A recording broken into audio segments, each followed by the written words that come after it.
بسم اللہ الرحمن الرحیم۔ اسلامی ماحولیات۔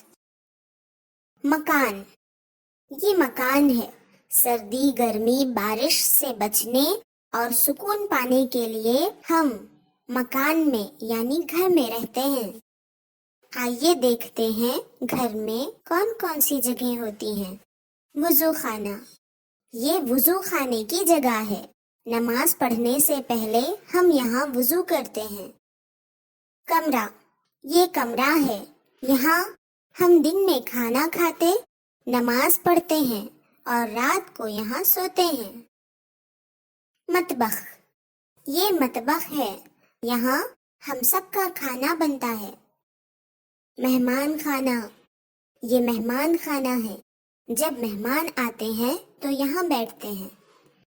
صحن، یہ صحن ہے، ہم یہاں کھیلتے ہیں۔ اسلامی ماحولیات، گھریلو سامان۔ تسبیح، یہ تسبیح ہے، اس کے دانے گھما گھما کر اللہ کا نام لیا کرو، اس سے ثواب ملتا ہے۔ جائے نماز، یہ جائے نماز ہے، اس کو قبلے کی طرف بچھا کر نماز پڑھا کرو، اس میں صفائی رہتی ہے۔ رحل، یہ رحل ہے، اس پر قرآن رکھ کر پڑھو، اس سے ادب ہوتا ہے۔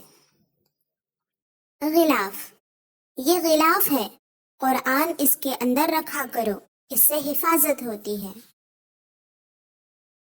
ٹوپی اور امامہ، یہ ٹوپی اور یہ امامہ ہے، اس کو سر پر پہنو، اس سے شیطان سے حفاظت ہوتی ہے۔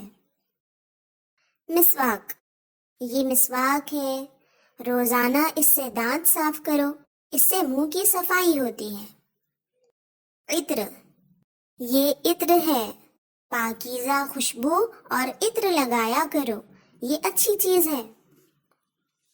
سرما، یہ سرما ہے، دائیں آنکھ میں 2 سلائی، پھر بائیں آنکھ میں 3 سلائی، پھر دائیں آنکھ میں 1 سلائی سرما لگاتے ہیں۔ تغرے، یہ تغرے ہیں، اس کو گھر میں لگاؤ، اس سے برکت ہوتی ہے۔ دسترخوان، یہ دسترخوان ہے، اس پر رکاب رکھ کر کھانا کھاؤ، اس میں صفائی رہتی ہے۔ پردہ، یہ پردہ ہے، کھڑکی دروازے پر پردہ ڈالو، اس سے حفاظت ہوتی ہے۔ بستر، یہ بستر ہے، روزانہ بچھا کر سو، اس سے آرام ملتا ہے۔